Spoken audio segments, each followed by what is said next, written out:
to account, along with an all-party parliamentary action group with a similar objective, but led by the Liberal MP Clement Davis and including members of the Labour Party, had agreed to force a debate on the blunders made during this first encounter with Nazi troops and, with this debate, attempt to finally rid themselves of the leader they felt was failing them and the country. Chamberlain had first begun to speak to the House on the conduct of the war at 3:48 p.m. on the 7th of May, the first of 2 days of debate. His words, his attempt at a salvage job, did nothing to strengthen his position or to allay fears that Britain was essentially headed for a wreck. Rather, they confirmed him as being tired and defensive, a man who would only speed the nation towards peril. Looking heartbroken and shriveled, as one commentator later put it, he soldiered on, as far more memorable phrases were hurled back at him by his enemies. He knew these phrases well, for he had fashioned them himself. "Peace in our time," his lofty promise of a year earlier, and "missed the bus," his reference to what he had seen as Hitler's lost opportunity to wreak any havoc at all in Europe. Now they exploded like hand grenades at his feet.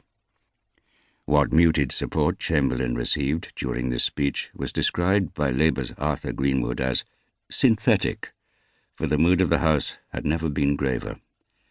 Its heart is troubled, it is anxious, it is more than anxious, it is apprehensive.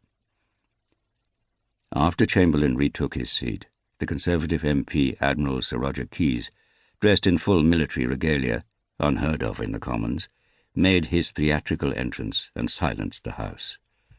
A long-time critic of the PM, Keyes denounced the government's shocking story of ineptitude. He knew what he was talking about. He had witnessed the blunders firsthand. Next to speak was Clement Attlee, leader of the opposition Labour Party. He was a man not exactly known for oratorical zingers, but his theme clearly inspired him, and he spoke cuttingly of the government's inept handling of the situation. "It is not Norway alone. Norway comes as the culmination of many other discontents. People are saying that those mainly responsible for the conduct of affairs are men who have an almost uninterrupted career of failure. Norway follows Czechoslovakia and Poland. Everywhere the story is too late." The Prime Minister talked about missing the buses. What about all the buses which he and his associates have missed since 1931? They all missed the peace buses, but caught the war bus. The people find that these men, who have been consistently wrong in their judgment of events, the same people who thought that Hitler would not attack Czechoslovakia, who thought that Hitler could be appeased, seem not to have realized that Hitler would attack Norway. Just before midnight on the 7th of May, Chamberlain's fate was sealed. But it seemed to many that the Prime Minister himself was unable to recognize it. This blindness was nothing new. John "Jock" Colville, his principal private secretary, PPS, had written in his diary on Monday the 6th of May, 1940, "The PM is very depressed about the press attacks on him.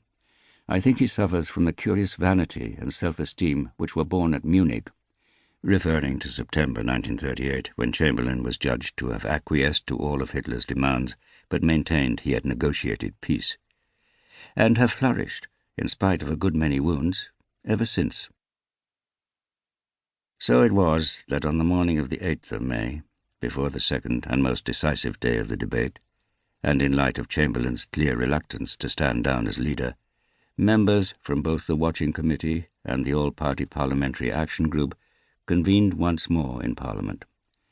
They decided to force a division of the House, where the members would be asked to vote on what the Labour MP Herbert Morrison explained would indicate whether they are content with the conduct of affairs or whether they are apprehensive about the conduct of affairs. In other words, deliver the knockout punch by draining Chamberlain of the number of supporters he needed to effectively go on as leader.